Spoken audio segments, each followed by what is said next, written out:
Hallo, liebe Leute da draußen. Ich bin's wieder, euer Dave. Und heute bringe ich euch wieder ein super geiles Airbrush-Tutorial-Bild. Zieht euch das mal rein. Das ist doch schon mal ein ziemlich heftiges Bild. Da habe ich mal gleich die Muskeln spielen lassen.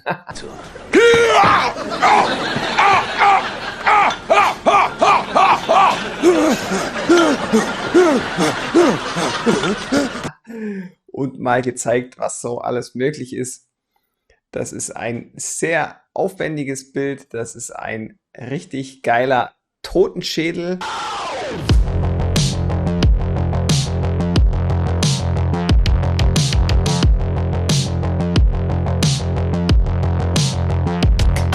Nein, nicht der Totenschädel. Den haben wir tatsächlich schon mal gemacht.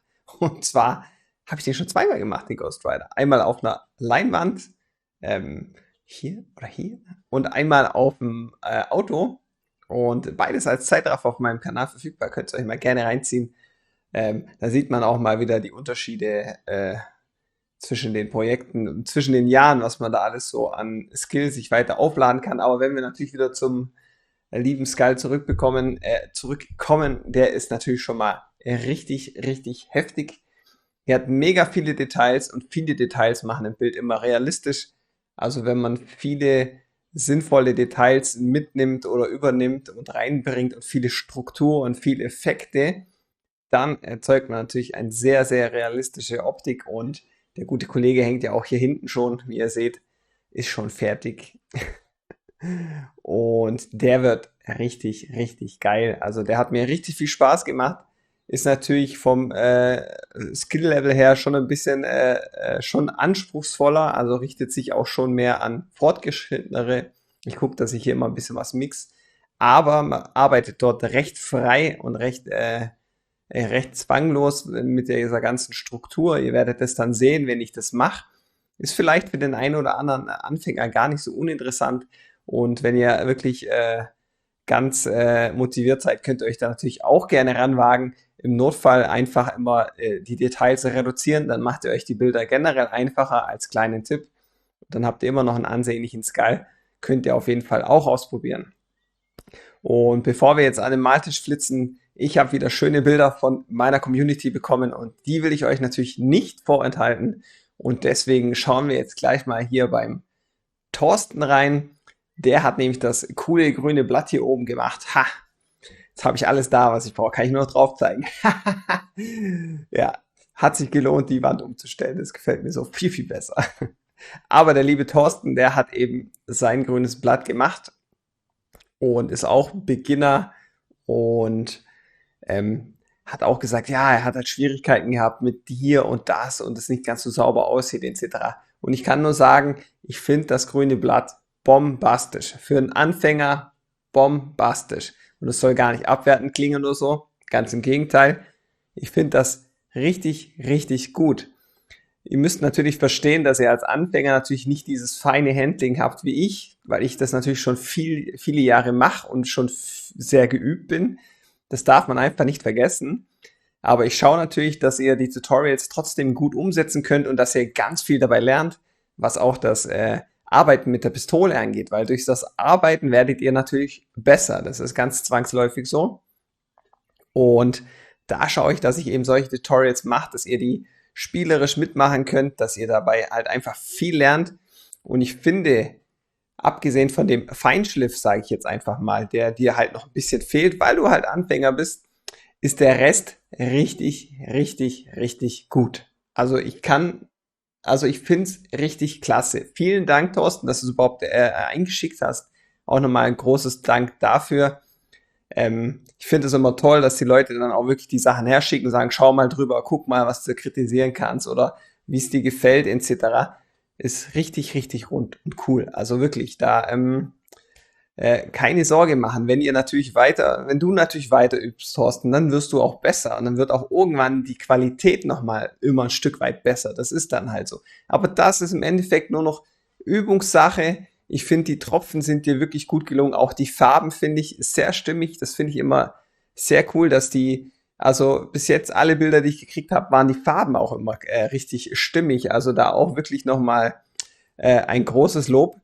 Das ist wirklich auch nicht einfach und wie gesagt, bei dem Rest einfach nur noch ein bisschen üben. Aber ich habe hier ehrlich nicht viel zu kritisieren. Ich finde auch die Wölbungen ganz gut gelungen. Das ist halt eben schön, wie ich beim Galaxiebild beim Alex ja schon mal gesagt habe, dass natürlich, wenn man zu nah arbeitet, dass es dann eher erhaben aussieht. Hier sieht es schon richtig schön rund aus. Also du hast es wirklich gut verstanden und wirklich gut umgesetzt. Also hier nochmal ein Applaus für dich. Das ist wirklich klasse geworden. Weiter so. Einfach üben, Thorsten. Du bist auf einem richtig guten Weg. Und im Notfall einfach sowas nochmal machen, um zu schauen, wie man da vielleicht, wo man vielleicht an der einen oder anderen Stelle besser wird. Und wieso ich das jetzt auch noch sage, ist, die liebe Biene hat mir ihre Bilder geschickt. Und die hat es tatsächlich einfach mal zweimal gemacht, weil die einfach gedacht hat, das erste war ich noch nicht so zufrieden. Ich mache es einfach zweimal, warum auch nicht. Sehr cool. Und die schauen wir uns auch gleich nochmal an. So, und dann kommen wir mal zu den Bildern von der lieben Biene. Einmal das Blatt Nummer 1 und hier auch wirklich wieder richtig, richtig klasse. Vor allem die Farben finde ich auch wieder sehr gelungen. Hier sind die Details schön. Auch hier wieder schön der Effekt, dass es wieder schön rund aussieht, das Blatt. Das gefällt mir wirklich gut. Und auch hier, die Tropfen sind dir wirklich gut gelungen. Gefällt mir wirklich sehr gut. Und auch hier habe ich an für sich nicht viel zu kritisieren. Es sind halt, ja, der Unschärfeneffekt ist vielleicht nicht ganz so sauber, aber das ist auch wieder wie beim Thorsten eigentlich nur reine Übungssache. Das ist nachher Handling mit der Gun. Ja, das ist äh, blöd zu sagen, sowas zu kritisieren, weil das halt einfach Übungssache ist. Und das sehe ich ja auch und das verstehe ich auch und deswegen ähm, finde ich es einfach klasse, wie er den Rest umsetzt. Und ich sehe an den Bildern auch und dann auch den Bildern, die gerade die Biene schickt, dass die halt auch vom Skill her immer besser wird und das finde ich richtig cool. Und hier in dem ersten gefallen mir die Tropfen besser wie jetzt gleich beim zweiten. Das schauen wir uns auch gleich noch an. Aber auch das Grundpaket ist hier wirklich sauber und sehr rund und sieht auch wirklich gelungen aus. Schauen wir uns mal kurz das zweite an. Ich gucke es mir auch noch mal kurz an. Ha, genau. Und da finde ich das Gesamtkonzept noch mal einen Ticken besser wie beim ersten. Finde ich noch mal ein bisschen stimmiger mit dem Braun und dem Hintergrund. Das sieht noch mal ein bisschen besser aus. Und hier sind die Tropfen das Einzige, was nicht so gut ist wie bei dem anderen. Da gefallen mir die Tropfen tatsächlich besser. Hier sind sie ein bisschen äh, zu wenig Futter dran, würde ich sagen. Aber sonst auch wirklich super gemacht. Finde ich auch wieder richtig, richtig, richtig klasse. Und ich finde es cool, dass die so gut aussehen, eure Bilder. Also ich bin ja natürlich immer, mache so ein Tutorial und kann das dann auch teilweise ein bisschen schwerer einschätzen. Wie gut ist es für euch Anfänger umsetzbar oder für Fortgeschrittenere? Wo struggelt man? Wo geht's eher besser? Aber ich muss sagen, bis jetzt hat jedes Bild, was ich von diesem Blatt-Tutorial bekommen habe, war bis jetzt mega. Mega in der Umsetzung. Also ich finde, ihr macht das wirklich gut, ihr versteht, was ich meine und das ist für mich wieder ein gutes, geiles Feedback, weil ich einfach sehe, ha, da hat jemand verstanden, wie man die Farben einsetzt, da hat jemand verstanden, wie man die Maskierfolie einsetzt und. Und was eigentlich im Endeffekt nachher nur noch auffällt, was halt, ja, ist einfach noch die fehlende Übung. Also das ist wirklich, kann ich nur sagen, eigentlich nichts, was ich jetzt hier kritisieren kann. Das ist einfach gut umgesetzt und ja, ich weiß nicht, ihr macht mich richtig stolz. Auch hier ein Daumen von mir nach oben und ein Applaus natürlich. Finde ich einfach klasse. Also ich finde es toll, dass ihr das so super umsetzt und gefällt mir richtig, richtig gut. Die Biene hat mir tatsächlich noch ein Schlangenbild geschickt. Es ist, glaube ich, witzig, dass ich mache ein Schlangenbild und davor schon die Leute lauter Schlangenbilder gemacht haben. Knapp verpasstes Zeitfenster. Aber die schauen wir uns auch noch mal an und die finde ich auch richtig, richtig klasse. Mir gefallen als erstes die Spiegelung im Auge richtig, richtig gut. Mir gefallen die Farben mega gut. Und auch hier die Details sind eigentlich richtig schön. Also der Hintergrund ist schön gemacht, der Baum ist richtig schön gemacht. Also ich finde das auch richtig, richtig stimmig. Biene hat gemeint, sie hat ein bisschen gestruggelt mit den Schuppen, da hat sie da ein bisschen Probleme gekriegt. Finde ich aber gar nicht schlimm. Und zur Not sowas einfach ein bisschen mit einem Pinsel oder mit so einem AR-Color-Stift mit einer Farbe ein bisschen nacharbeiten und dann einfach die Farbe stark verdünnen, sodass es nicht zu sehr aufträgt und dann vielleicht arbeiten. Oder im Zweifel dann die einfach komplett abmaskieren und dann die Schuppen einzeln machen. Ist zwar ziemlich viel Arbeit, aber da könnte man sich das vereinfachen und dann sieht es auch wieder nochmal eine Stufe besser aus. Aber ich finde es auch mega gut gelungen. Auch das hier ein klasse Bild von dir. Und bevor wir jetzt hier gleich rausgehen, ich rede schon wieder viel, ich weiß. Aber da müsst ihr jetzt noch kurz durch. Sie hat mir noch Wölfe geschickt, die schauen wir uns gerade auch noch mal an. Und hier hat sie gesagt, es ist natürlich schwierig mit Fell. Und ich kann euch sagen, das Schwierigste, was ich bis jetzt beim Airbrushen empfinde, ist einmal Feuer, das ist ziemlich anspruchsvoll zum Umsetzen, und einmal Fell. Beide Sachen finde ich sehr schwer. Finde ich für einen Anfänger immer schwierig umzusetzen. Das ist halt einfach, da braucht man eine gute Gun Control. Man kann das Fell zum Beispiel, wie ich es gemacht habe, dann bei dem Rocket und Groot auf meiner Autoseite, da habe ich einfach den Pinsel genommen, weil ich dann einfach keinen Bock hatte, das alles mit der Gun zu machen, weil das mir zu viel Aufwand ist. Ich blende es mal kurz ein oder so, dann seht ihr das mal kurz. Kann man machen, wenn man dann wieder mit der Airbrush die Schatten und Lichter mit reinbringt und es ein bisschen ein bisschen weicher macht wieder das Ganze, dann kann das auch unter Umständen richtig gut aussehen. Oder man macht es natürlich so komplett einzeln. Das habe ich auch schon gemacht bei dem Ace und Dusty Bild, bei einem Kundenauftrag. Da habe ich das komplett mit der Gun gemacht, aber das ist natürlich richtig viel Arbeit und ich habe da meistens dann nicht so die Geduld, wenn ich ehrlich bin, bei solchen Projekten, weil das mir dann einfach zu kleinteilig wird und mir dann zu lange dauert. Da kriege ich dann irgendwann die juckigen Finger.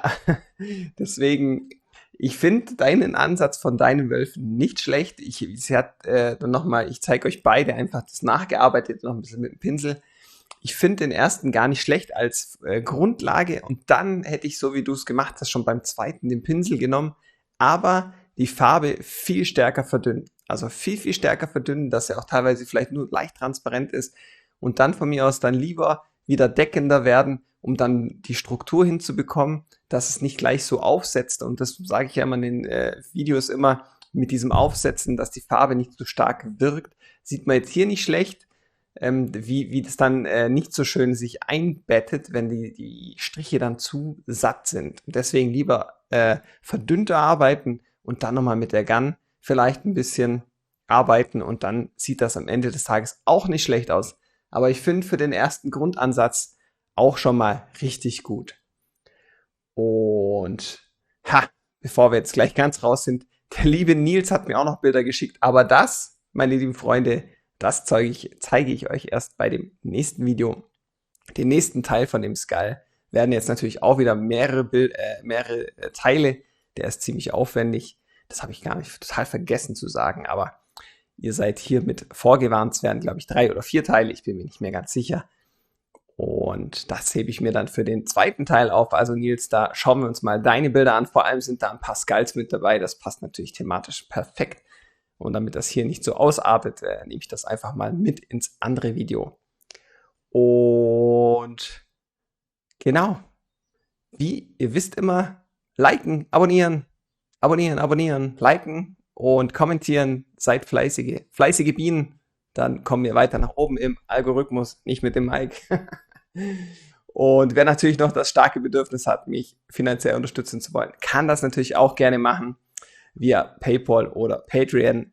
Dann kommt ihr auch in den schönen Abspann wie die Biene und dann habt ihr da auch eure Freude mit dabei.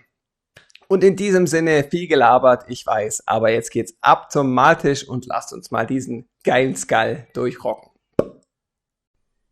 Herzlich willkommen am Maltisch und mich freut's wieder, euch alle hier am Maltisch begrüßen zu dürfen. Und jetzt geht's los mit diesem hervorragenden Skull.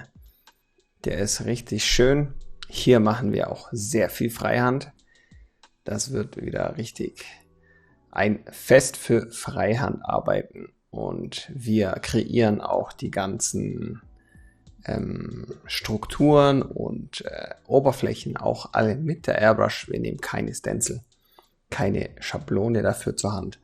Könnt ihr natürlich auch machen, wenn ihr da noch nicht so geübt seid, dann nehmt auch gerne eine Schablone und nehmt einfach die Schablonen zur Hand. Zum Beispiel bei der Galaxie hatte ich ja diese Schablone für den Hintergrund.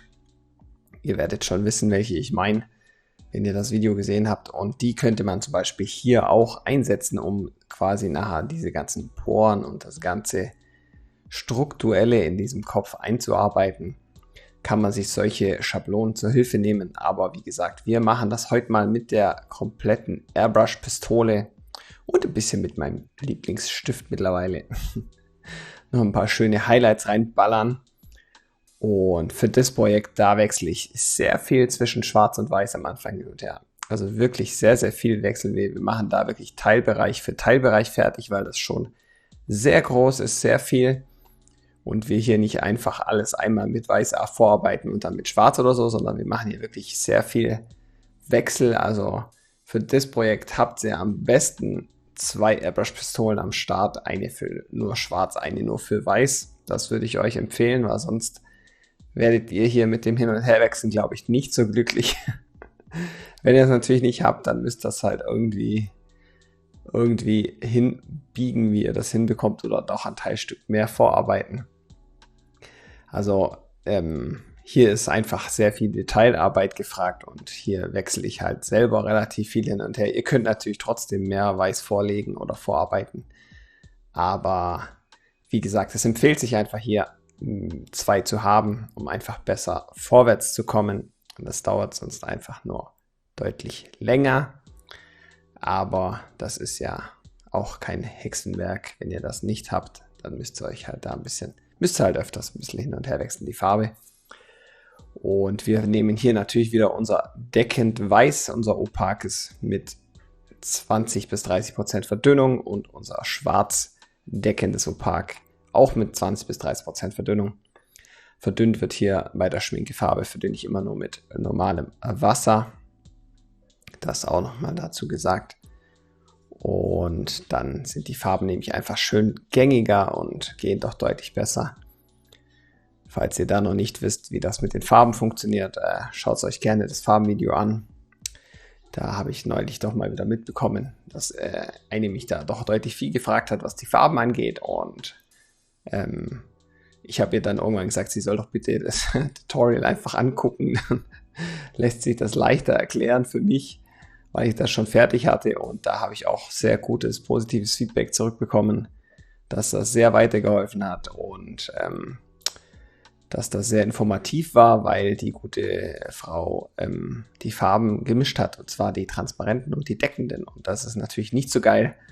Das solltet ihr auf keinen Fall machen. Deckende und transparente Töne mischen, die funktionieren miteinander nicht. Und das ist ein ziemliches Problem, wenn ihr dann airbrusht. Deswegen einfach mal gerne reinschauen in der Playlist für Beginner und so, Tutorials.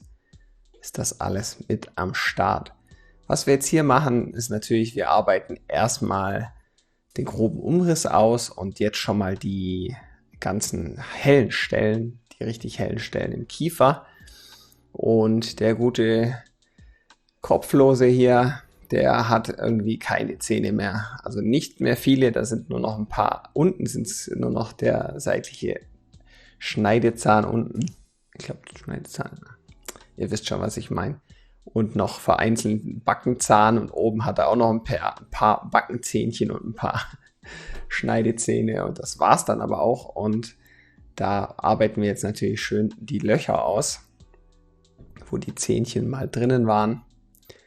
Und tja, als ich das gemacht habe, habe ich mir auch gedacht, so, hey, da habe ich gerade direkt dran denken müssen, wie ich 4 Wochen vor meiner Hochzeit eine richtig schöne Wurzelbehandlung hatte an 2 Zähnen. Also eigentlich gucke ich auf meine Zähne immer wie wahnsinnig, aber ich habe so eng anliegende Zähne und das ist immer ein Problem, weil da kriegt man natürlich dann schnell mal Karies und so.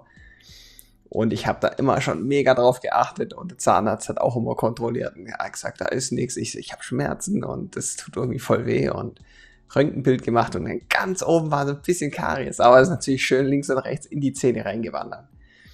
Und dann hatte ich das Original wirklich 4 Wochen vor meiner Hochzeit und dann musste der da rumwerkeln und das war die Hölle, also Zähne, also nie wieder. Seitdem achte ich noch mehr drauf. Das war brutal, hey. Da hatte ich dann richtig erstmal die Leute, die das auch schon mal hatten, die wissen, was das für ein Spaß ist, wenn da drin rumgebohrt wird in dem Ganzen und dann hier mit Antibiotika und weiß der Kuckuck was rumgebastelt wird. Also nein, danke. Da habe ich gerade dran denken müssen, wo ich hier dann dran rumgefummelt habe. Wie schön das doch sein kann. Und ihr seht jetzt schon mal, bei dem Loch arbeite ich schon mal schon mal ein bisschen die Lichtquellen mit ein. Also das mache ich prinzipiell fast bei jedem Projekt immer. Ich schaue schon mal vorab, wo kann ich schon mal ein bisschen Highlights setzen. Einfach auch schon mal so ein Grundgefühl zu kriegen, wo geht die Reise bei so einem Bild hin? Wie mache ich das? Wo setze ich Licht und Schatten schon mal ein bisschen dahin, wo es sinnvoll ist, wo es schon, damit ich einfach einen gewissen, wie einen Fahrplan irgendwie bauen. Schon mal sich einfach einen Fahrplan machen, wie das Ganze werden soll, wie das aussehen soll und deswegen lege ich da mal mit dem schön verdünnten Weiß schon mal vor, damit ich da eben noch genug Spiel habe, um das wieder weiter auszuarbeiten oder da eben wieder mit Schwarz gegenarbeiten zu können. Und ihr seht auch unten im Loch, da lasse ich von dem Zahn natürlich auch schon, den male ich jetzt nicht voll weiß aus. Das ist nämlich Schwachsinn, wenn da unten nachher das Schwarze hinkommt, weil da eben der Schatten ist von dem Loch, dann lasse ich das natürlich frei, dann spare ich mir natürlich, dann sehe ich erstmal natürlich schon mal deutlicher und besser, wie das Ganze schon aussieht und ich spare mir natürlich auch hier unnötige Arbeitsschritte mit dem ganzen Schwarz, um das nachher wieder komplett umzufärben. Deswegen macht das halt eigentlich immer Sinn, schon mal vorausschauend zu arbeiten, um dann natürlich keine Probleme zu kriegen, um sich es leichter zu machen. Und da arbeiten wir jetzt erstmal, wie gesagt, hier erstmal so die groben Formen und Rundungen aus und das Ganze. Und dann fangen wir eben später dann an, da die ganze Struktur noch einzuarbeiten. Jetzt geht es erstmal nur darum, erstmal ein Gefühl zu kriegen, wie das aussehen soll, wo was liegt, wo die Schatten und Lichtquellen sind. Und dann später, wie gesagt, machen wir eben schön die ganze Struktur rein und das ist eigentlich mega die gute Übung.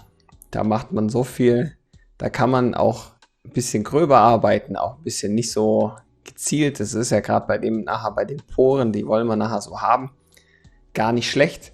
Und da kann man eigentlich mega viel dran üben. Das ist eigentlich eine richtig coole Sache und wenn etwas realistisch aussehen soll, wie jetzt der Kopf, dann ist es einfach nur wichtig, dass man ganz viele Details reinbringt. Umso höher der Detailgrad, umso mehr sieht es natürlich, sage ich mal, fotorealistisch aus. Und das erzeugen wir natürlich nachher, indem wir da viel Struktur, viele Unebenheiten und eben viele Details reinbringen. Und mein lieber Scholli, dieser Kopf, der hatte richtig viele Details. Also dieser Knochen, wenn man sich den dann mal wirklich ich habe mir den natürlich auf dem Referenzbild natürlich sehr genau angeguckt und mein lieber Scholli, der ist übersät mit Löchern und Poren. Natürlich bei dem Schädel ist es natürlich so, dass der auch sehr ramponiert ist. Da wird natürlich noch einiges dazugekommen sein, aber so die Grundstruktur ist erstaunlicherweise sehr grob. Das hätte ich jetzt ehrlich gesagt so auch nicht gedacht, aber die sieht schon extrem aus und die habe ich natürlich dann auch versucht so zu übernehmen. Ich habe sie aber auch streckenweise ein bisschen runtergedampft, also das sieht schon teilweise noch viel krasser aus. Aber wie gesagt, hier habe ich mir natürlich schon einen ziemlich abgerockten Kopf sage ich schon, Schädel ausgesucht. Und ja, aber das macht eigentlich richtig viel Spaß. Solche Projekte mag ich richtig gerne. Das ist eigentlich das, was ich präferiere. Generell eben eher so ins Fotorealistische zu gehen, eher so richtig schöne Detailarbeit, schöne Strukturen zu machen. Ist natürlich für einen Beginner jetzt nicht unbedingt gerade so einfach. Das ist natürlich schwierig, weil da braucht man eine gute Gun Control für das Ganze, damit das eben auch wirklich funktioniert. Aber hier lernt man eigentlich mega viel beim Freihandarbeiten. Man lernt so viel mit der Gun rumzumachen.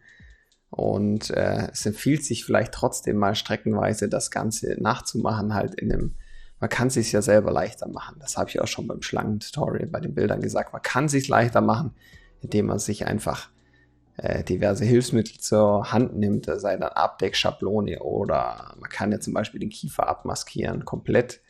Dann hat man sich schon mal leichter getan mit der ganzen Umrandung und allem. Und dann kann man natürlich auch eben verschiedene Schablonen benutzen, die dann verschiedene Effekte erzeugen, damit das Ganze einfach auch Struktur kriegt. Also das kann man natürlich auch machen. Da müsst ihr einfach ein bisschen selber kreativ werden, ein bisschen aktiv werden. Dann könnt ihr das auch umsetzen. Aber hier machen wir es natürlich einmal schön nur mit der Gun.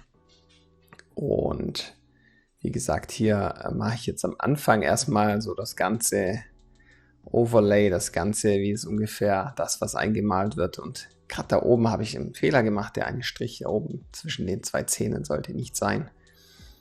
Den habe ich nachher wieder weggenommen, weil der eigentlich nicht zu sehen war. Ich habe es eigentlich macht es schon Sinn, weil da eigentlich auch ein Loch ist, aber das Referenzbild war so dunkel. Ich habe es einfach mit übernommen.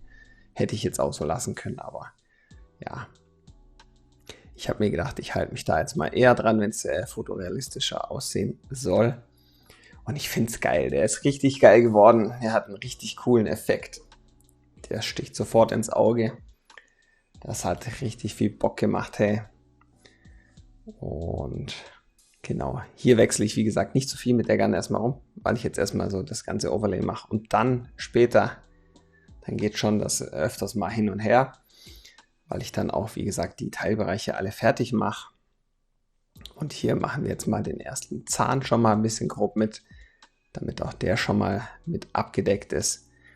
Bei dem ersten Teil werden wir, glaube ich, den Kiefer relativ weit hinbekommen. Wie gesagt, das werden ja 4 Teile, weil das sind, glaube ich, ja, bisschen was waren es, über 6 Stunden Rohmaterial, bis ich es runtergeschnitten habe, noch auf die ganzen Leerläufe und die ganzen Kamerazooms und so. Da waren es jetzt, glaube ich, nachher nur noch 4,5 oder so. Und deswegen machen wir da auch 4 Teile. Dann ist das auch wieder angenehmer für mich zu machen. Und auch angenehmer für euch zum Schauen etc. Deswegen machen wir das so. Und hier werden wir, glaube ich, relativ viel vom Kiefer machen. Vielleicht schaffen wir den auch ganz, vielleicht sogar noch ein bisschen mehr. Ich kann das jetzt gerade gar nicht einsehen. Habe ich so im Schnittprogramm so reingezoomt, dass ich es gar nicht sehe. Aber wie gesagt, da machen wir das Ganze. Unten ist so ein bisschen der Kiefer richtig deliert. Da haben wir einmal hier dieses Loch. Das, was ich jetzt natürlich schon mal stärker ausgearbeitet habe. Und eben unten dann noch so eine, ja, hier so richtige krasse Einkerbungen. Und ich habe keine Ahnung, wenn ich ehrlich bin, ob das ein echter war oder nicht. Ich habe halt irgendein Bild genommen, was mich sehr angesprochen hat. Das Referenzbild hier war einfach viel Struktur. Hier war das Licht cool. Hier die Optik gefällt mir, dass der eben so ramponiert ist. Ob es ein echter ist oder nicht, kann ich ehrlich gesagt gar nicht sagen. Würde mich jetzt nicht wundern, wenn es ein echter ist. Aber ja, der sieht schon sehr verdammt, also auf dem Referenzbild sehr verdammt echt aus. Also ich frage mich, was das hier unten sein soll, was das für Schrammen sind. Ich kann es ehrlich, bei sowas, da stehe ich dann auch da, denke mir so, keine Ahnung, ist das so die Struktur? Ich übernehme es jetzt einfach mal und habe das einfach so gut wie möglich nachgemacht. Und ja, was auch noch gesagt sein sollte, der ist eigentlich ist der Schädel nicht so weiß, wie jetzt ich ihn selber hier mache. Der Knochen ist ja immer, also wenn man sich das mal genauer anschaut, die sind eigentlich relativ, ja, eher ein bisschen beige, so ein bisschen bräunlich an manchen Stellen. Der hier war jetzt schon extrem, an ein paar Stellen extrem dunkelbraun, bräunlich, beigefarben. Das habe ich jetzt ehrlich gesagt nicht mit übernommen. Das hat mir jetzt einfach vom Kontrast her gar nicht gefallen, jetzt den noch einzufärben. Das wäre dann nochmal wahrscheinlich die doppelte Arbeit, danach nochmal die Highlights rauszuholen, eventuell nochmal einfärben zu müssen, nochmal Highlights zu machen. Und da hatte ich dann irgendwie gar keinen Bock drauf, wenn ich ehrlich bin. Und ich wollte eigentlich, dass der Kontrast noch viel höher ist, wenn wir den eben weiß lassen. Aber es ist im Endeffekt eigentlich nicht so. Der ist eigentlich nicht so weiß. Das nochmal dazu, aber mir gefällt er, wie gesagt, so besser und das ist ja, ich bin der Künstler, künstlerische Freiheit, ich mache das so, wie ich das will. Keiner kann mich daran hindern. Was ich eigentlich wirklich spannend finde, ist, das werde ich jetzt mal kurz einblenden für euch, wenn ihr euch mal anschaut, wie der erste Schädel, den ich gemacht habe, und das war, glaube ich, ja, das war der Ghost Rider auf der Leinwand, wenn ich den jetzt mal einblende. Da hat er zum Beispiel gar keine Struktur, es ist sehr glatt und wirkt in dem Fall auch ganz anders, fast schon eher comichaft, was jetzt hier gar nicht so schlimm ist, aber da finde ich das schon ganz krassen Unterschied, wenn man die Details weglässt. Das muss ich natürlich dazu sagen, früher habe ich das auch noch nicht so, der ist relativ alt, da habe ich das auch noch nicht so drauf gehabt und habe das auch noch nicht so im Blick gehabt, wie ich das realistischer aussehen lasse und so. Da habe ich eher mal geguckt, dass die Farbverläufe passen, also alles zu seiner Zeit. Und das war eigentlich auch ein geiles Projekt, aber da sieht man mal, wie krass das ist, wenn wir jetzt zum zweiten Bild switchen, wie da das Ganze aussieht. Und zwar der Ghost Rider, habe ich ja nochmal gemacht, auf dem Auto. Da habe ich tatsächlich schon so ein bisschen Details reingebracht. Den habe ich ja erst vor kurzem gemacht, vor einem halben Jahr oder so. Und da habe ich schon gewusst, wie ich das realistischer wirken lasse, aber ich wollte es da nicht zu krass machen. Und das sollte schon noch ein bisschen das Comichafte noch mit drin haben. Aber da habe ich schon so gerade an den Wangenknochen und so ein bisschen schon Struktur reingebracht. Und da sieht das auch schon ein bisschen besser aus. Und wenn wir jetzt aber zu dem hier springen mit den ganzen Details, wie krass das dann doch wieder aussieht. Das ist doch, finde ich, immer echt spannend mal zu sehen, wie umso höher der Detailgrad wird, umso realistischer eigentlich das Bild an für sich wird. Es ist eigentlich auch nur logisch, aber manchmal kommt man da auch nicht unbedingt drauf, wie man das hinkriegt. Und hier finde ich es eigentlich ganz lustig zu sehen. Übrigens, beide Videos gibt es als Zeitraffer auf meinem Kanal. Könnt ihr euch auch gerne mal geben. Gehen glaube ich, gar nicht so lang.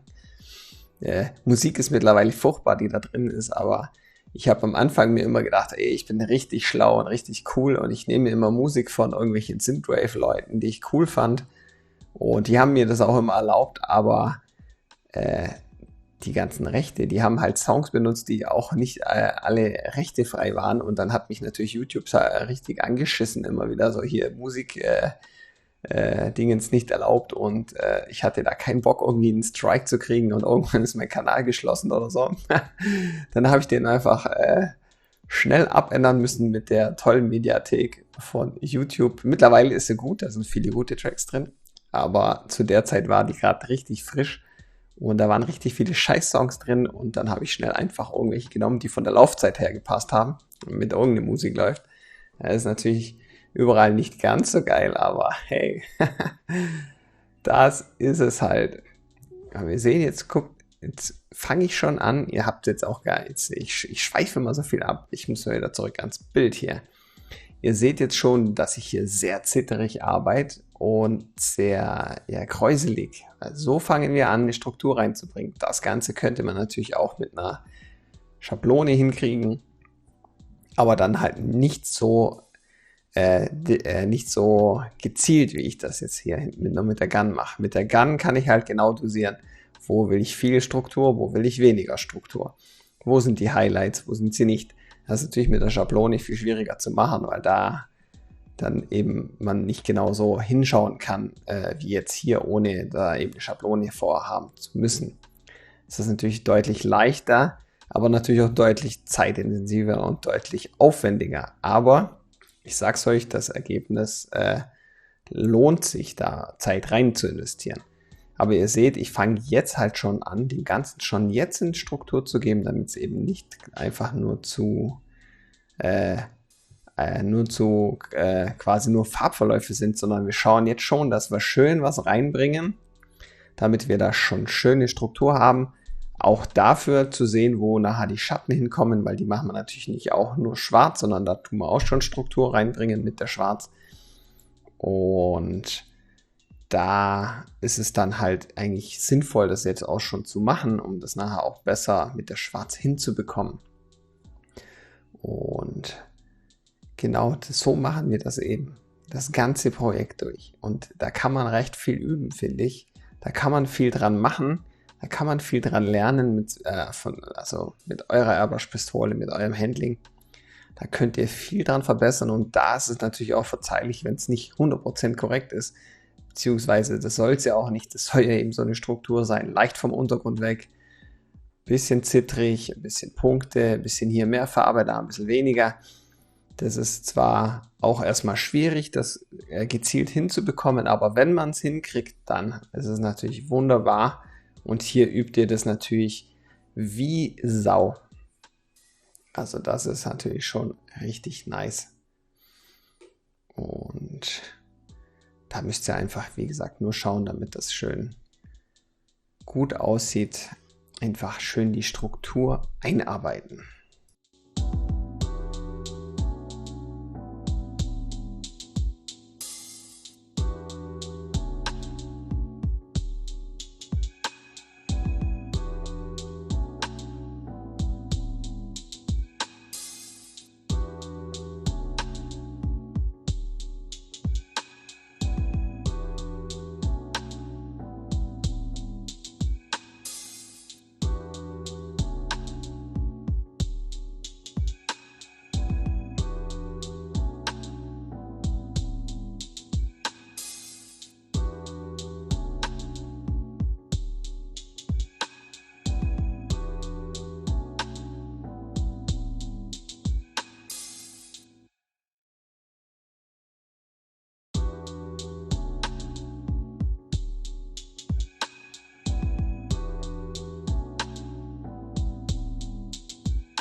Oh, so, da bin ich zurück und hi, ja, ja, ich hätte jetzt fast schon wieder die Aufnahme gestartet. Und das ist in meinem Schnittprogramm so dumm, dass jedes Mal, wenn ich das Voice-Over starte, der mir automatisch stumm aktiviert fürs Mikrofon. Keine Ahnung, warum er das macht, aber da nicht aufpasse, Alter, dann nehme ich so das letzte Mal wieder 20 Minuten auf und am Ende ist einfach nichts drauf, weil es einfach stumm eingestellt ist. Das ist so bedeppert, ey. Oh, da habe ich zum Glück noch gesehen. Aber ihr seht, wir haben jetzt schon einiges vorgelegt. Das Ganze sieht schon recht cool aus. Rechts am Kiefer sehr viel dunkel, da wird nachher eigentlich relativ viel Schatten sein. Da wird eigentlich nicht mehr, so grob gesagt, nicht mehr so viel passieren. Aber wir bringen trotzdem noch ein bisschen mehr Struktur rein und ein bisschen mehr Optik. Auch wenn das dunkel ist, damit das Auge einfach noch mehr zum Schauen hat, damit es auch ein bisschen noch authentischer aussieht. Und genau, da haben wir jetzt oben noch den einen Backenzahn eben gemacht und den anderen, der so ein bisschen kaputt ist. Und ich finde, das sieht schon ziemlich... Jetzt versteht ihr vielleicht, was ich meine, wenn ich sage, dass es eigentlich immer nicht schlecht ist, schon so ein bisschen vorausschauend zu schaffen, weil jetzt sehen wir ja schon eigentlich, wo sind die dunkleren Stellen, wo sind schon eher die Highlights angesiedelt. Damit macht es ja so natürlich deutlich einfacher, wenn ihr die Projekte immer so angeht. Ich meine, ihr könnt das machen, generell, wie ihr das wollt. Ich bin euch ja hier, ihr müsst das nicht immer so machen, wie ich das mache. Ich zeige euch einfach, ehrlich gesagt, immer nur so die Sachen, wie ich sie mache. Ihr könnt natürlich auch euer Ding machen und auch abändern und so. Das sollt ihr auch machen, wenn euch da irgendwas nicht so taugt oder so. Aber wie gesagt, ich zeige euch einfach nur, wie ich das so mache. Aber das muss ja nicht 1:1 immer alles übernommen werden. Da dürft ihr natürlich gerne so arbeiten, wie das für euch auch geschickt ist. Ist nur ein Wegweiser. Und hier gehe ich natürlich weit zurück. Hier will ich natürlich mehr Fläche machen und größere Strukturen erzeugen. Da gehen wir halt einfach weiter vom Untergrund weg. Und schon haben wir natürlich mehr Farbe, können mehr sprühen und mehr Fläche machen. Und dann sieht das schon ganz rund und gut aus. Und ja, ich habe ja eingangs erwähnt, dass ich da eigentlich viel wechsle, aber das war jetzt natürlich hier erstmal Quatsch. Hier habe ich erstmal den Kiefer unten relativ viel mit Weiß gemacht.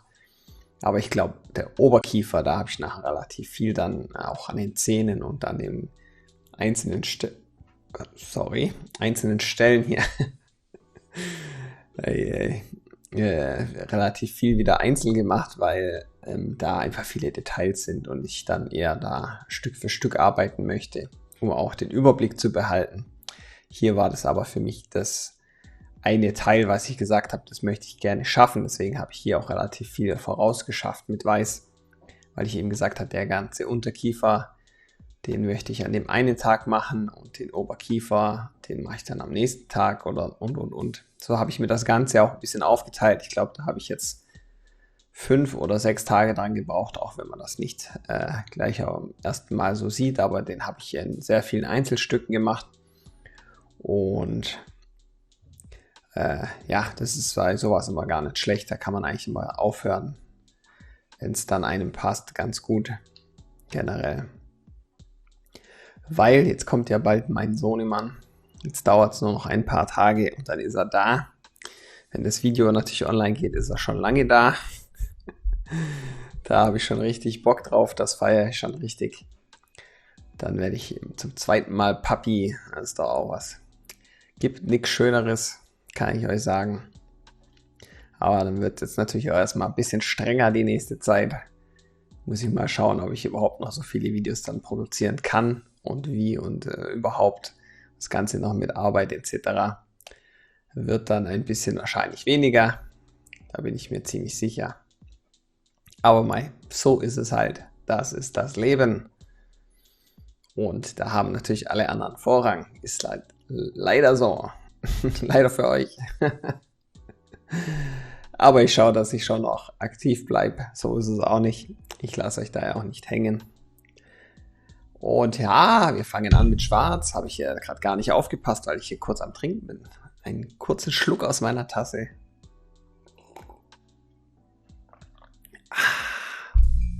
rede ich mir hier wieder den Mund fusselig, dann ist doch besser ab und zu mal einen Schluck aus meinem schönen heißen Kaffee.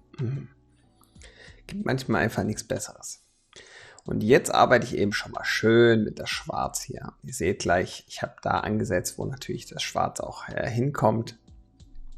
Und dann sieht das gleich schon viel runder aus. Und dann machen wir jetzt in dem Arbeitsgang hier eben erstmal viel mit Schwarz, denke ich jetzt mal. Arbeiten hier die ganzen richtig tiefen schwarzen Teile aus, gerade in den Löchern von den Zähnen. Und also alles, was richtig schön dunkel ist, machen wir hier eh viel. Dann bringen wir mit der Schwarz eben die Struktur rein und dann kommen wir nochmal zu Weiß.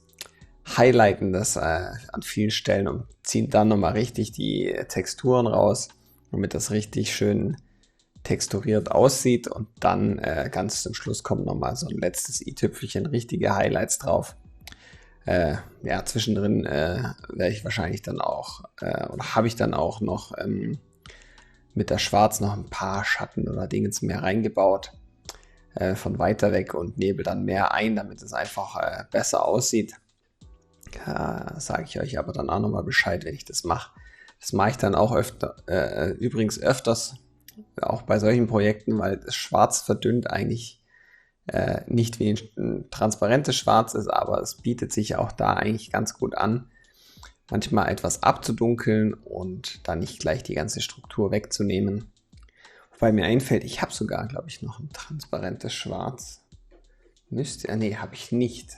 Ich habe nur ein transparentes Braun. Schwarz habe ich gar keins transparentes. Noch nie benutzt. Habe bis jetzt auch noch nicht so den Sinn drin gefunden, weil die Farbe verdünnt eigentlich auch schon fast transparent ist, wenn ich sie stärker verdünne und dann den Effekt auch habe. Wobei wahrscheinlich das Transparente einfach nochmal besser funktioniert. Und wahrscheinlich auch in so einem Fall wie hier wahrscheinlich dann besser ist, die Struktur manchmal ein bisschen runterzunehmen, ohne die Gefahr, dass es irgendwie gleich die ganze Struktur wegnimmt mit der deckenden Kraft. Aber ja, bis jetzt bin ich da ganz gut so gefahren. Und auch hier wieder schöne Detailarbeit, schön daran, schöne feine Linien. Sowas könnte man natürlich auch abmaskieren, einzeln alle Zähne. Dann hat man da auch den gleichen Effekt. Dann kann man hier sich schön eben den Verlauf reinmachen. Und bei dem Projekt, da ist mir irgendwann die Weiß, das war glaube ich beim Oberkiefer oder ich weiß gar nicht mehr, ob es noch am Unterkiefer war, aber an irgendeiner Stelle, das habe ich jetzt aber im Video gar nicht drin, weil da habe ich gebrushed und dann, ja, wenn ich die halt mal zwischenreinige und die steht mal einen Tag und bei einem habe ich dann irgendwie ein bisschen Farbe am Rand vom Fließbecher oben nicht gesehen, dass ich es nicht sauber gemacht habe. Und dann habe ich da eben einen neuen Pinsel genommen, mit dem ich dann eben drinnen ein bisschen dann immer die Sachen ein bisschen ausputze und so. War ein brandneuer Pinsel, der noch ziemlich gehaart hat. Ist mir aber nicht aufgefallen. Und dann habe ich natürlich das Airbrushen angefangen. Da ist natürlich ein Haar direkt runtergewandert zur Düse dann. Das ist natürlich ein Killer. Hey, das hat mir natürlich die Düse direkt verstopft. Da war ich erstmal so, was ist jetzt schon wieder los? Was ist denn hier kaputt, Mensch? Und da habe ich mir da so ein bisschen rumgeguckt. Dann hing die halt so wirklich das Doppelte von der Nadel da einfach raus. Ich dachte mir so, what the fuck, ey, was ist das denn jetzt? Und dann habe ich mir den Pinsel reingeguckt und mir gedacht so, boah, ey, das gibt's doch nicht. Ja, Ende vom Lied. Ich musste die natürlich kurz zerlegen und die Düse einmal kurz richtig schön sauber machen und dann ging das auch wieder. Aber ist mir bis jetzt auch noch nicht passiert, wenn ich ehrlich bin, dass mir der Pinsel da so einen Strich durch die Rechnung macht. Und ich habe ja noch beim Schlank-Tutorial erzählt, dass ich mal die Schwarz und die Weiß mal sauber machen sollte, weil die ja so verkrustet sind, weil ich die immer nachfülle. Das habe ich tatsächlich vor dem Projekt hier gemacht. Und mein lieber Scholli, die waren ja so verkrustet und so am Arsch. Das war ja so krass. Da ist so viel Dreck dran gewesen. Also das wundert mich gar nicht, dass die dann bei mir streckenweise, gerade das Weiß brutal viel verstopft war immer wieder. Weil da waren so viele Dreckpartikel. Die habe ich dann auch einmal durchgesiebt und dann einmal richtig sauber gemacht. Jetzt sind die auch wieder richtig schön. Wie neu, aber mein lieber Herr Gesangsverein, das war ja mal richtig, richtig krass. Die habe ich, glaube ich, seit 5, 6 Jahren nicht sauber gemacht. Das hätte ich mal vorher ein Auge drauf haben sollen. Also wirklich krass. Oh, die Pipette von innen, die hatte natürlich, obwohl die eigentlich immer in der Farbe drin ist, auch schon Ablagerungen und Das habe ich alles schön mit dem Pfeifenreiniger und so richtig schön sauber gemacht und dann äh, habe ich hier bei dem Projekt ja gar keine Probleme mehr damit gehabt. Das war richtig krass und richtig gut. Also solltet ihr vielleicht mal auch ein Auge drauf haben, wenn ihr Farben habt, die ihr sehr lange Zeit benutzt, so wie ich, und dann immer nur nachfüllt. Das hat sich ja bei mir eh angeboten, weil ich eben eine große 250 Milliliter Farbflasche habe und die immer die kleine wieder umfüllen, weil es halt einfach handlicher ist. Und dann, ja, habe ich da gar nicht drauf geachtet. Und das war ziemlich blöd. So, jetzt bringen wir hier an dem kleinen Zähnchen mal ein bisschen Struktur rein. Ein bisschen Schatten auf der Rückseite. Ein bisschen vorne so ein bisschen ein paar Löcher, ein paar Macken. Und auch generell, wir arbeiten mit dem Schwarz jetzt hier auch mehr eben so strukturell, damit es eben auch gleich besser und realistisch aussieht. Und hier kommt noch ein bisschen so die Umrandung der Löcher, die sind ein bisschen erhaben, ein bisschen heben die sich vom Knochen ab.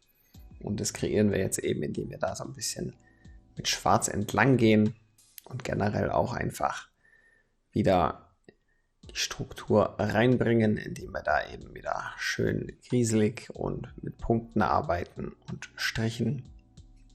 Und dann sieht das eben gleich ganz, ganz anders aus und hat gleich eine ganz andere Wirkung. Auch hier natürlich mega aufpassen. Auch das Schwarz ist verdünnt, relativ kräftig. Ja, wenn ihr da mal mehr nicht so kräftige Schwarz haben wollt, dann müsst ihr halt das Ganze mit Weiß mischen und braucht halt mehr Farbe, das bisschen ins Gräuliche reinbringen. Ich versuche immer so einen Grauton eigentlich jetzt hier schon zu kreieren, indem ich eigentlich das Schwarz eben mir mehr verdünne, damit es eben über dem Weiß dann auch sich mischt und dann quasi verschiedene Töne ergibt, so ein bisschen wie mit den transparenten Farben. Das mache ich eigentlich lieber, wie da jetzt quasi ein Grau zu mischen, aber das könnt ihr natürlich auch machen. Das meine ich ja eben. Da müsst ihr einfach schauen, wie ihr das für euch das einfach leichter ist. Wie gesagt, das ist nur den Weg, den ich so mache. This is the way.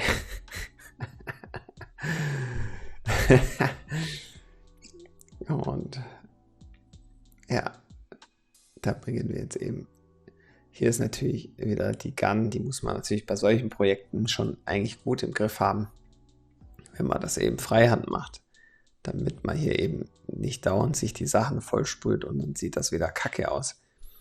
Das ist natürlich dann essentiell wichtig, dass man die dann schon gut beherrscht, um dann sowas zu kreieren. Aber im Endeffekt sind es, wenn man es runterbricht auf was ganz Simples, sind es eigentlich nur Farbverläufe und Punkte und Striche.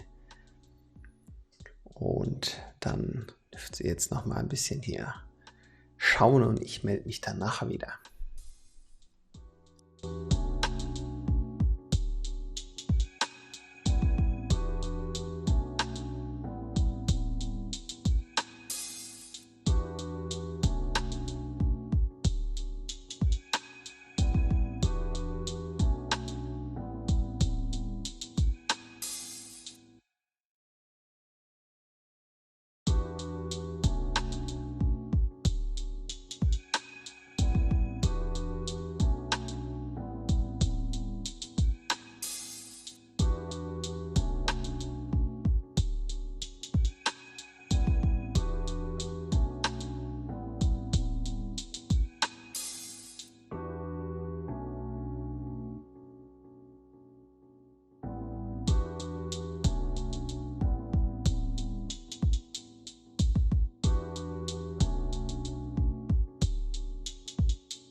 So, da bin ich wieder. IBIMS. Und ihr seht jetzt mal hier unten, da arbeiten wir natürlich auch schön mit Punkten und mit Strichen, um eben wieder so eine Struktur zu haben. Aber wir arbeiten natürlich hier auch mit Sinn und Verstand und wir arbeiten natürlich so, dass es gleich erhaben aussieht, so wie wir das haben wollen, damit das auch sinnvoll aussieht. Und wenn man so halt arbeitet, dann spart man sich einiges an Zeit und dann, man muss halt einfach ein gewisses Konzept haben, einen gewissen Plan haben, wie man das macht. Und so mache ich das einfach, damit ich es einfach leichter habe und auch schon. Aber ihr seht jetzt zum Beispiel hier, nehme ich das Schwarz und mache so ein bisschen Schatten rein. Einfach schon mal so ein Grundding oder den Daumen herunter, wo ich es haben will. Und das kann man mit dem verdünnten Schwarz eben ganz toll machen. Und dann ergibt es auch schon so einen Grauton. Das meinte ich eben vorhin. Und das mache ich jetzt eher ein bisschen da, ein bisschen überall, weil die Struktur ist das eine, aber die Schatten sind natürlich trotzdem da. Und wenn ich das natürlich sanft einsetze, dann bleibt die Struktur auch erhalten. Und dann haben wir da natürliche Schattenverläufe. Und dann sieht das nämlich gleich wieder authentischer und realistischer aus. Und dann passt das nämlich auch wieder ganz gut. Und an so einem Schädel sind so viele verschiedene Strukturen drin, also nicht nur so kleine Punkte und Poren, sondern auch brutal viele weiter oben nachher an der Nase und am Oberkiefer sind so viele feine Riefen drin. Ich weiß nicht, ob das auch ob das alles nur natürlich ist oder ob das auch einfach dem Alter und dem Schädel her, der sieht ja nicht mehr ganz so frisch aus, ob es auch einfach, sag ich mal, der Randalismus oder was auch immer da dran gewütet hat ist oder der Zahn der Zeit. Aber es ist schon ziemlich krass, wie strukturell der aussieht. Also da war ich schon ziemlich baff. Das hat mich natürlich richtig gefreut, weil ich dann einfach verschiedene Strukturen mal üben kann und mal machen kann. Und das hat mit der Gun, ehrlich gesagt, wirklich gut funktioniert. Und da war ich echt überrascht, wie schön das dann aussieht am Endeffekt, wenn man da die Strukturen so schön einarbeitet. Und jetzt kommen hier ein paar tiefere Stellen, ein paar tiefere Löcher und Kratzer und Riefen, die wir hier eben schön mit dem Schwarz einarbeiten. Und ihr seht, jetzt sieht es eigentlich schon mal gar nicht so, finde ich, schlecht aus, aber wir holen natürlich nachher, gehen wir nochmal deutlich mehr über die ganzen hellen Stellen und bringen die dann halt auch mit einem stärkeren Weiß. Das war dann statt 30% verdünnt nur noch 20% verdünnt. Bringen wir natürlich dann nochmal eine noch erleuchtende Oberfläche, noch mehr einzelne Punkte, damit das einfach noch porenhaftiger aussieht und einfach noch detailverliebter aussieht und authentischer. Und da der letzte Step oder der vorletzte, der bringt das Ganze, der macht es dann quasi, finde ich, dann erst richtig rund. Jetzt sieht es noch so ein bisschen komisch aus, weil da eben noch so die ganze helle Struktur fehlt. Wir haben die jetzt am Anfang, habe ich die ja nur leicht vorgelegt, damit ich schon mal weiß, wo und wie und ungefähr. Jetzt machen wir natürlich eben schön viel die Schatten und die dunklen Stellen. Und dann kommen wir natürlich nachher dann beim Highlighten dann nochmal und bringen da nochmal richtig viel Bums rein. Kann ich das sagen? Ja, das kann ich. Ja, eigentlich sollte ich aufpassen, aber eigentlich, eigentlich sollte ich da gar nicht aufpassen, also, so ist das genau. Und dann bringen wir eben da schön das Ganze rein. Da ist natürlich oben links natürlich die Innenseite vom Kiefer. Da sehen wir natürlich auch nicht viel. Das ist eigentlich nachher auch sehr dunkel. Das werden wir auch nochmal deutlich dunkler einfärben. Aber wenn wir nachher den Oberkiefer machen, ich sage es gleich, hier maskiere ich nichts ab. Dann also nur ganz zum Schluss und auch nur wieder, weil die Farbe, die Acrylfarbe zum Grundieren scheiße ist, die ich habe. Und die deckt halt null, deswegen muss ich es machen, damit es nachher nochmal schöner aussieht. Aber hier maskiere ich jetzt nichts ab und dann werde ich da am Ende eben unten nochmal ein bisschen nacharbeiten, ein bisschen Overspray nochmal rausnehmen und dann passt das auch. Aber ich habe es jetzt geschafft. Ich habe mir endlich eine gescheite Acrylfarbe geholt und diesmal auch was von Schminke. Ehrlich gesagt die erste Acrylfarbe von Schminke, die ich geholt habe und das war das Taubengrau in Schwarz. um eben die Leinwände vorzugrundieren. Und das habe ich jetzt schon für eine kleine ausprobiert. Und meine Fresse, das deckt einfach so geil. Das deckt einfach so hammergut. Die andere habe ich direkt erstmal in den Müll gefeuert, Alter. Hey, das ärgert mich halt, wenn ich wegen so einem Scheiß nachher dann nacharbeiten muss, wenn das nicht gescheit deckt. Und das blöde Schwarz hat gar nicht gedeckt. Das hat so durchgeschimmert. Und selbst wenn ich es 3 oder 4 Mal gestrichen habe, das ist kaum zu glauben. Aber ich habe wirklich, bei einer Leinwand habe ich wirklich 3 Mal gestrichen und dann fange ich das 4. Mal drauf und dann löst sich das wieder von vorigen an und dann sehe ich schon wieder das Weiß durch und ich mir gedacht, was ist denn das für ein Müll? Und jetzt habe ich eine gescheite und die ist auch gar nicht so teuer. Also das sind ein halber Liter, glaube ich, für 15 Euro oder so. Also da habe ich natürlich mal wieder am falschen Ende gespart mit der billigen Farbe. Und ja, wenn man spart, dann kauft man in der Regel 2-mal und das ist jetzt passiert. Und dann denke ich mir immer so, hey, ich könnte es mir so viel einfacher machen. Jetzt habe ich die gescheite Farbe da, die deckt auf einmal, wirklich, die deckt auf einmal auf einem weißen Leinwand so gut. Und dann passt das auch. Das Einzige, was bei der ist, die ist ein bisschen, ich gucke immer, dass die relativ matt ist, die schwarz, damit die nicht so eklig glänzt. Für mich auch beim Airbrushen mag ich das nicht so dann, wenn ich die Bilder male, dass das dann so glänzt immer. Aber der Firnis, der ist ja matt und dann, oder Seidenmatt, der bringt das dann wieder runter, dann ist das am Ende auch in Ordnung. Und die ist jetzt eben ein bisschen glänziger, nicht Hochglanz, auch nicht Seidenmatt, aber irgendwas da dazwischen. Gefällt mir jetzt nicht so gut, aber ja, ist völlig in Ordnung dafür, dass die wenigstens gleich mal so gut deckt. Kann man das ganz gerne so machen und dann, wie gesagt, ich weiß, der Firnis ist ein bisschen matter und der bringt es dann wieder ein bisschen runter und dann ist es völlig cool so und passt.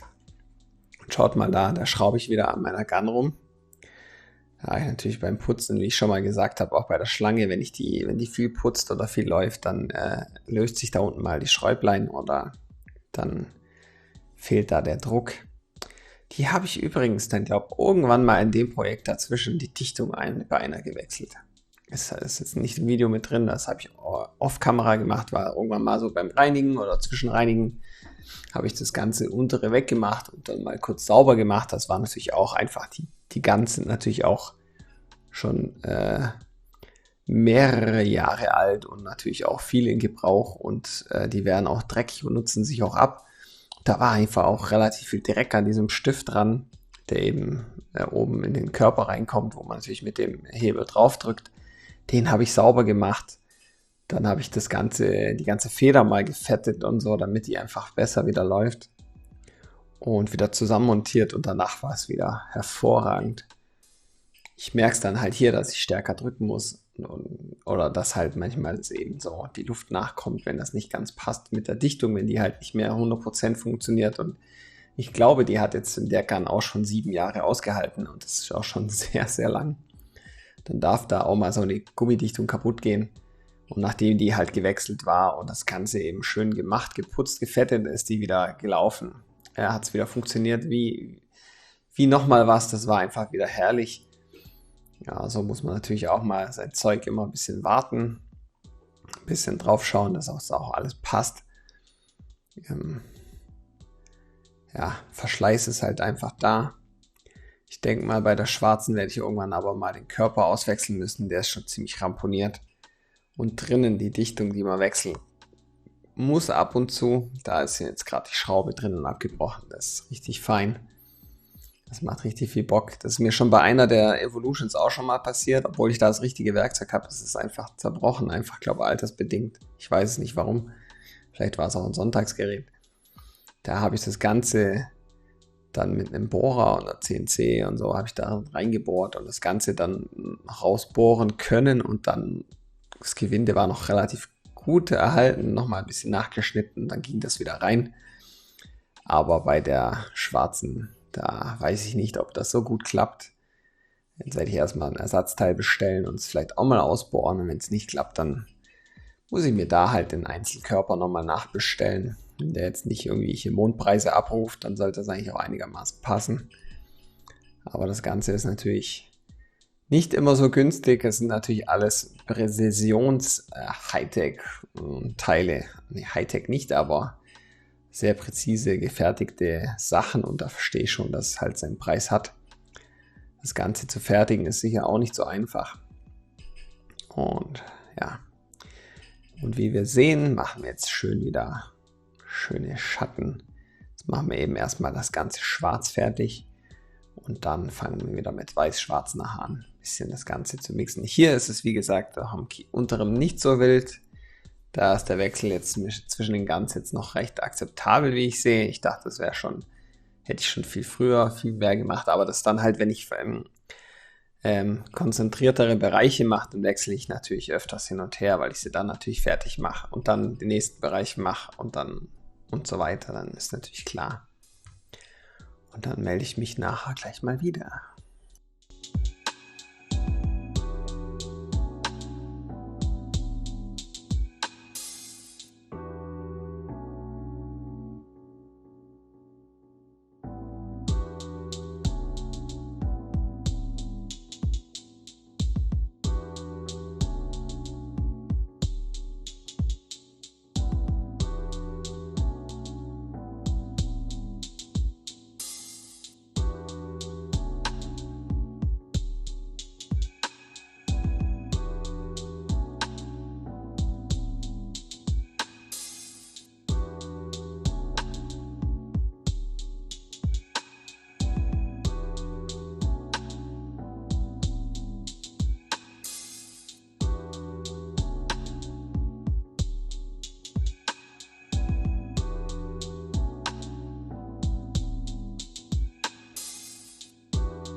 Sodale. Und ich habe es ja gesagt, wir fangen natürlich nach dem ganzen Schwarzen, jetzt haben wir mal das grobe Schwarz durch, fangen wir wieder mit Weiß an, nochmal schön Highlight-Details rauszuholen. Und auch hier arbeiten wir wieder mit unserer groben Struktur. Natürlich jetzt ein bisschen dichter, damit das Ganze natürlich auch A, heller weiß ist und natürlich B, auch einen besseren Effekt erzielt.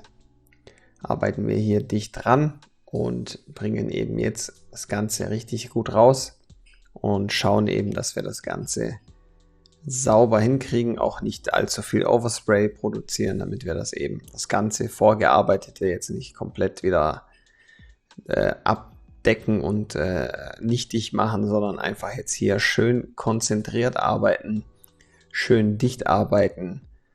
Und ich hole euch jetzt mal kuschelig nah ran, damit ihr mal da seht, wie die ganze Struktur so mal von nahem aussieht.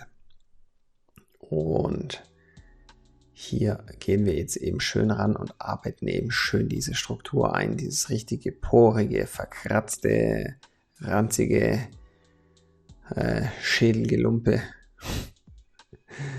das wir da haben. Und das erzeugt nachher eben diesen schönen Effekt. Das macht nachher quasi das Realistische aus.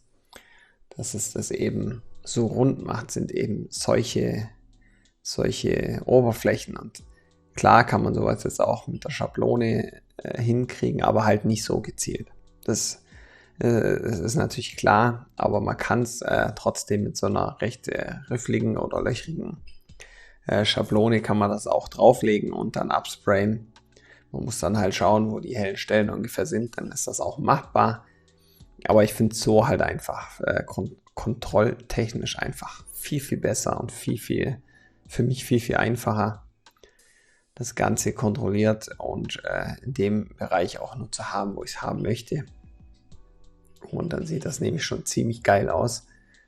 Und das macht es halt mega, mega rund.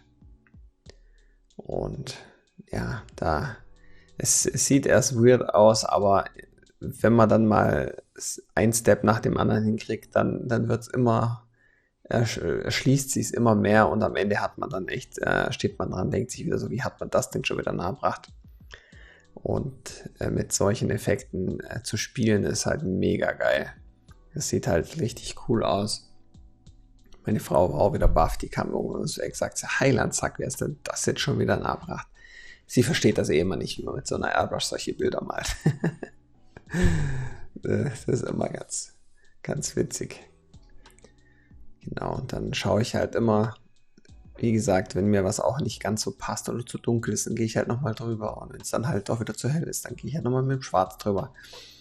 Da muss man einfach ein bisschen schauen und für sich einfach den Groove finden und auch so, wie es dann halt reinpasst. Und dann wird das schon. Ich sehe, wir sind jetzt schon so langsam bald mal am Ende, glaube ich. Wir haben hier jetzt, glaube ich, noch so 10 Minuten oder so. Und ich habe ja das Video diesmal wirklich komplett vorgerendert am Stück, damit ich das besser aufteilen kann. Und der Rechner bzw. das Schnittprogramm, das wollte nicht mehr. Das kam mit über 200 Gigabyte zum Bearbeiten, war das nicht mehr so willig und hat da ziemliche Probleme gemacht. Das war noch recht heikel. Deswegen habe ich das jetzt dann einfach, es hat sich ständig aufgehangen und so. Und ich habe einen richtig guten Rechner, also an dem liegt es nicht, sondern wirklich das Schnittprogramm hat hier einfach, kam mit der Kapazität und dem 4K nicht so zurande. Und dann habe ich das straight einfach in diese 4 Teile gecuttet, also gibt es jetzt hier in allen Tutorials einfach, konnte ich nicht so drauf schauen, dass wir jetzt hier gezielt den Kiefer fertig bekommen, sondern hier gibt es halt einfach einen härteren Cut und dann geht es das nächste Mal weiter. Nur damit ihr euch jetzt nachher nicht gleich wundert, wenn es dann vorbei ist. Aber das könnt ihr mir ja hoffentlich verzeihen, das ist ja, glaube ich, nicht so wild. Und weil wir arbeiten jetzt hier nachher auf das Weiße noch mit dem Stift noch kommen richtig schöne End-Highlights raus. Das ist natürlich dann nochmal richtig cool. Das finde ich, macht dann nochmal größeren Unterschied. Das Ganze einfach nochmal mit so ein paar Pünktchen und so nochmal irgendwo überall noch so mal das letzte Tüpfelchen zu geben, die Kirsche auf der Sahne, wie man so schön sagt. Deswegen, ich weiß aber nicht, das schaffen wir, glaube ich, gar nicht mehr. Das kommt dann erst beim zweiten Teil. Wie gesagt, der Kiefer hat sehr viel Zeit in Anspruch genommen, aber der obere Teil wird noch mehr Hardcore. Da gibt es noch mehr Strukturen und noch andere Strukturen. Und mein lieber Scholli, da habe ich mir dann irgendwann auch gedacht, was tue ich mir hier an? Das ist richtig aufwendig, das kostet viel Zeit. Aber es ist richtig cool. Was natürlich immer blöd ist bei so einem Projekt, wenn ich nah ranzoome, ich vergesse es oft und ich springe dann natürlich so wie jetzt dann mal zum Zahn oder ach, da ist noch was. Ich bin jemand, der springt sehr viel am Bild hin und her. Weil wenn ich dann mal kurz von Weitem wieder schaue, so, ach, da stimmt noch das Lichtverhältnis nicht, dann gehe ich nochmal schnell daran. Ist jetzt natürlich für euch nicht so geil, weil ich dann arbeite an dem, was ihr nicht seht. Passiert jetzt nicht so oft, aber hier haben wir gerade mal das Paradebeispiel dafür. Aber ich will euch halt auch gerne mal ein bisschen näher rannehmen, damit ihr das auch nochmal richtig gut sehen könnt. Das machen ja nicht viele Airbrusher. Die zeigen euch das nicht so detailliert. Und ich mache das halt einfach gerne. Ich glaube, da sieht man auch einfach am besten, was da so abgeht und wie man das so kreiert und mit welcher Farbintensität etc. Deswegen ist mir das einfach wichtig, aber wie gesagt, ich habe jetzt hier auch wieder gemerkt, so, oh hoppla, ich glaube, hier habe ich ein bisschen viel jetzt drum rumgebrusht. Mal besser, ich mache das so und nehme euch wieder ein Stück weit zurück.